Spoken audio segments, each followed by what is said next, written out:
quite through the season of Epiphany. And when Epiphany's over, we have Ash Wednesday, and it begins that introspective look into ourselves that will lead up to Easter and the resurrection. This morning, though, I don't want to jump ahead of the game. I want us to take and pause in this moment of Epiphany. Pause under the light of the natal star of Jesus Christ. Why are we going to do this? Because I believe the message is so critical for us today. Paul outlines it perhaps best as he talks about all the different groups and all the complications and all of the factions and all of the troubles that face the early church, and calls them to return to the values of Jesus Christ and the presence of Christ in their midst. Imagine, if you will, for me, a star. Perhaps you've asked a child to draw a picture of a star. When we look up in the sky, we see little points of light, but I bet that child is going to put rays on that point of light, moving outward from a central place. I'd like us to think about that and to consider that perhaps all of us are different rays of that star, different portions of the star, each unique to ourselves and each wanting to proclaim, or should wanting to proclaim, a gospel of peace and understanding, of not quite stability, but one of union in spirit, if not in theological belief. We don't have to look far around our world today to see examples of great trial and tribulation.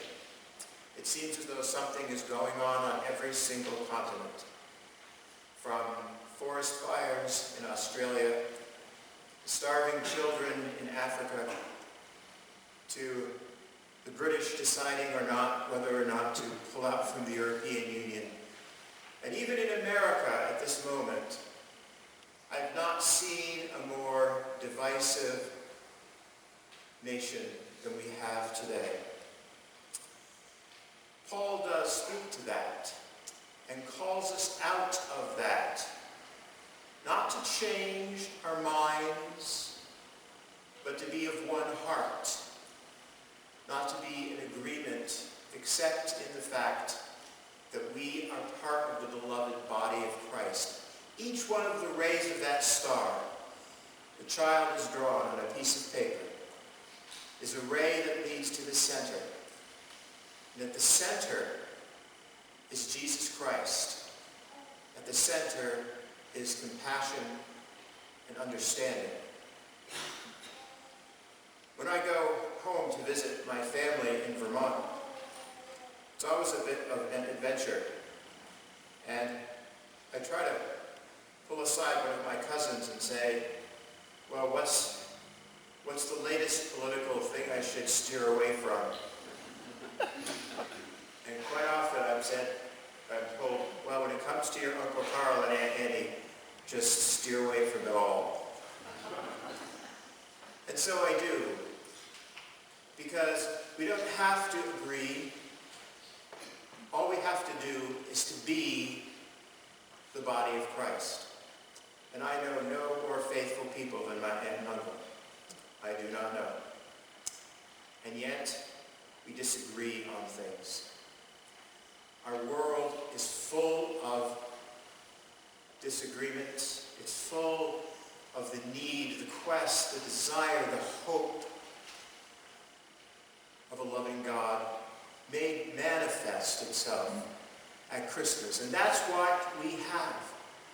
We have a God made manifest, made human, over which a star shines, which draws all of us through its rays with all our diversity, all our opinions, and hopefully grounds us in a compassion and an understanding that diversity can be good when it comes with respect and when it comes with love.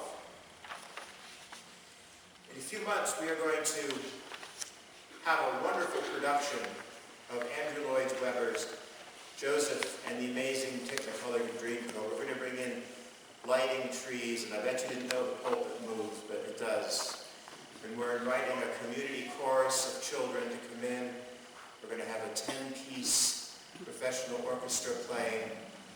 It's going to be a wonderful, incredible celebration of far more than what I think Andrew Lloyd Webber had in mind when he wrote that piece 50 years ago.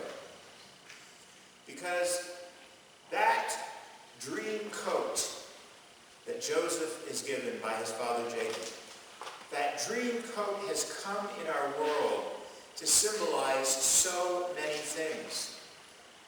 The coming together of different races, of different opinion.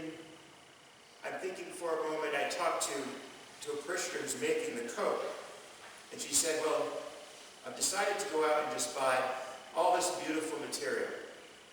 And I'm sewing them together in strange shapes to make this gigantic piece of cloth.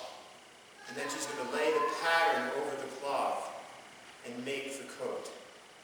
And it will be a coat unlike anything we've seen on Broadway or in the movies or anywhere else. Because it's made up of so many individual pieces that if we wish to give them a symbol, we can. We could say that that coat symbolizes the diversity of race, the diversity of political conviction, the diversity of economic background. It represents the center of the star, and ours is the job to radiate it outward. When I was in elementary school, I had the great joy of singing in that production. And the most difficult lines for us to memorize were the lines that dealt with the colors of the coat. Because our music teacher was very strict, and we had to have no music, but we had to get the colors right. And my goodness, how hard it was to get them right. Well, my friends, being a diverse world is hard. It's hard to get it right. We're going to fall down perhaps more often than we stand up. But it's Christ's hand wearing a multicolored coat that is going to be the hand that lifts us from wherever we have fallen back onto the path God would have us walk. And so I'd like to end today with a line from Joseph, the most difficult line there was to memorize. And I had to write it down because my brain is too old. I lost it in the memory banks long ago. But as I read these words, I want you to imagine a world in which God's love reigns supreme. A world in which our relationships, no matter from what side one approaches them from, are filled with compassion and love and understanding. And it goes, and it was scarlet and black and ochre and peach and ruby and olive and violet and fawn and lilac and gold and chocolate and mauve and cream and crimson and silver and rose and azure and lemon and russet and gray and purple and white and red and pink and orange and blue.